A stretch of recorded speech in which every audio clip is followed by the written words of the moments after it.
नमस्कार प्यारे बच्चों, मेरे चैनल स्टडी लाइफ में मैं आप सभी का वेलकम करती हूँ। मैं आज आप लोगों के लिए बाल विकास के 10 महत्वपूर्ण प्रश्न लेकर आई हूँ, जो कि आगामी परीक्षा pre BEd, pre DElEd, CTT exam के दृष्टिकोण से बहुत ही महत्वपूर्ण है। तो आइए आज की क्लास आरंभ करते हैं। देखते हैं पहला क्वेश्चन है, आप एक अति सक्रिय बालक, आप एक शिक्षक हैं और आपकी कक्षा में एक अति सक्रिय बालक है, हाइपर एक्टिव चाइल्ड, उसे सही दिशा में कैसे लाएंगे? उसे पहली पंक्ति में बिठाएंगे और उस पर कड़ी नज़र रखेंगे। उसे कक्षा के कोने में बैठने की जगह निर्धारित करेंगे। उसे श्याम पट आदि साफ करने का काम देंगे। उपयुक्त में से कोई नहीं। तो अगर हमारी कक्षा में, अगर नहीं होता ही है ऐसा, तो हमारी कक्षा में एक अति सक्रिय बालक है, तो उसे हम सही दिशा में लाने के लिए उसे श्याम पट आदि साफ करने का काम देंगे, ताकि बच्चा जो है वो धीरे धीरे धीरे धीरे वो पढ़ाई से जुड़ता जाए। तो इसका राइट आंसर रहेगा ऑप्शन सी।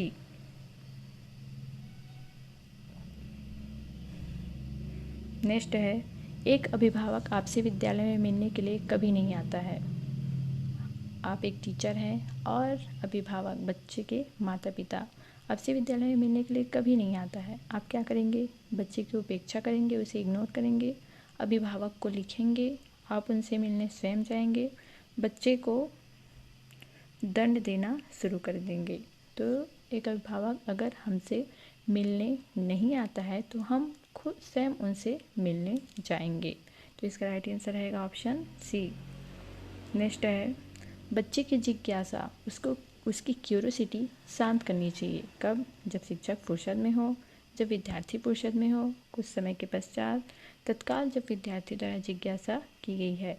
तो बच्चे की जिज्ञासा, उसकी क्यूरियोसिटी शांत करनी चाहिए तत्काल जब विद्यार्थी द्वारा जिज्ञासा की गई है। तो इसका राइट आंसर रहेगा ऑप्शन डी। नेक्स्ट है, शिक्षक को ज्ञान होना चाहिए। शिक्षक को किसका ज्ञान होना चाहिए? अध्यापन विषय का, बाल मनोविज्ञान का, शिक्षा संहिता का, अध्यापन विषय एवं बाल मनोविज्ञान का। तो शिक्षक को ज्ञान होना चाहिए अध्यापन विषय, जो वो सब्जेक्ट पढ़ा रहा है उसका ज्ञान होना चाहिए, और बाल मनोविज्ञान का भी ज्ञान होना चाहिए, जिससे शिक्षण विधियाँ, शिक्षण अधिगम सामग्री, बच्चों को कैसे हमें समझाना है, कैसे उन्हें मोटिवेट करना है, इन सब का ज्ञान शिक्षक को होना चाहिए। तो इसका राइट आंसर रहेगा ऑप्शन डी। नेक्स्ट क्वेश्चन है, शिक्षक और विद्यार्थी के मध्य संबंध होना चाहिए। शिक्षक और विद्यार्थी के मध्य संबंध कैसा होना चाहिए? स्नेह का, विश्वास का, सम्मान का, ये सभी। तो शिक्षक और विद्यार्थी के मध्य संबंध होना चाहिए, स्नेह का भी संबंध होना चाहिए। बच्चों के साथ अगर हम प्रेम पूर्वक व्यवहार करेंगे तो वो भी हमसे जुड़ते हैं। विश्वास का भी, सम्मान का भी। ऐसा नहीं है कि बच्चे जो है शिक्षक का सम्मान कर रहा है और शिक्षक जो है बच्चों का सम्मान नहीं कर रहा है। दोनों साइड से होना चाहिए, शिक्षक को भी बच्चे का सम्मान करना है। तो शिक्षक और विद्यार्थी के मध्य संबंध होना चाहिए, इसमें आएगा ये सभी। नेक्स्ट है, एक अच्छा अध्यापक विद्यार्थियों के मध्य बढ़ावा देता है। किसको बढ़ावा देता है? प्रतियोगिता को, सहयोग की भावना को, प्रतिद्वंदिता की भावना को, तटस्थता की भावना को। तो एक अच्छा अध्यापक विद्यार्थियों के मध्य बढ़ावा देता है सहयोग की भावना को। टीचर हमेशा मोटिवेट करता है कि सहयोग कीजिए। एक बच्चा अगर कुछ कर रहा है तो उसे बोलिए कि बाकी बच्चे मिलकर उस सहयोग करें। तो हमेशा कोऑपरेशन की भावना को बढ़ावा देना चाहिए। तो इसका राइट आंसर रहेगा ऑप्शन बी। नेक्स्ट है, बच्चों में नैतिकता की स्थापना के लिए सर्वोत्तम मार्ग है उन्हें धार्मिक पुस्तकें पढ़ाना, शिक्षक का आदर्श रूप में व्यवहार करना, उनका मूल्य शिक्षा पर मूल्यांकन करना, उन्हें प्रातःकालीन सभा में उपदेश देना। तो प्रातःकालीन सभा में उपदेश देंगे अगर हम, तो नैतिकता की स्थापना होती है बट उतना ज़्यादा नहीं होता है। उनका मूल्य शिक्षा पर भी मूल्यांकन करेंगे, उससे भी उतना ज़्यादा इफेक्टिव नहीं पड़ता है। धार्मिक पुस्तकें पढ़ने से भी एक बार पढ़ेंगे फिर हो गया, लेकिन अगर शिक्षक जो है आदर्श रूप में व्यवहार करेंगे तो बच्चों में नैतिकता की स्थापना के लिए एक सर्वोत्तम मार्ग है। तो इसका राइट आंसर रहेगा ऑप्शन बी।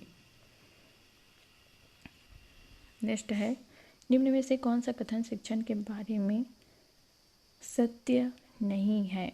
शिक्षण में सुधार किया जा सकता है, शिक्षण औपचारिक एवं अनौपचारिक है, शिक्षण विज्ञान के साथ साथ कला भी है, शिक्षण अनुदेशन है। तो यहाँ पे पूछा है कि सत्य नहीं है, तो देख लेते हैं सत्य क्या है। शिक्षण में सुधार किया जा सकता है, ये सत्य है। शिक्षण औपचारिक और अनौपचारिक है, ये भी सही है। और और शिक्षण विज्ञान के साथ साथ कला भी है, यह भी सही है, लेकिन शिक्षण अनुदेशन है यह गलत है। तो इसका राइट आंसर रहेगा ऑप्शन डी। नेक्स्ट है, निम्न में से कौन सा व्यवहार भावनात्मक बाधा को प्रदर्शित नहीं करता है? बाल अपराध, कमजोरों को डराने वाला, भगोड़ापन, स्वालीनता। तो भावनात्मक बाधा को प्रदर्शित करता कौन सा है? बाल अपराध प्रदर्शित करता है, कमजोरों को डराने वाला प्रदर्शित करता है, भगोड़ापन भी प्रदर्शित करता है, लेकिन स्वालीनता प्रदर्शित नहीं करता है। तो इसका राइट आंसर रहेगा ऑप्शन डी। नेक्स्ट क्वेश्चन है, आपकी कक्षा के कुछ छात्र अति मेधावी हैं, आप उन्हें किस तरह पढ़ाएंगे? कक्षा के साथ, उच्च कक्षा के साथ, समृद्धिकरण कार्यक्रमों के द्वारा, जब वे चाहे।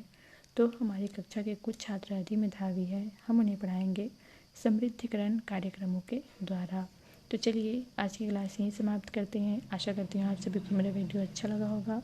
स्टडी रिलेटेड क्लास से जुड़े रहने के लिए मेरे चैनल को सब्सक्राइब करें, वीडियो को लाइक और शेयर करना ना भूलें। धन्यवाद।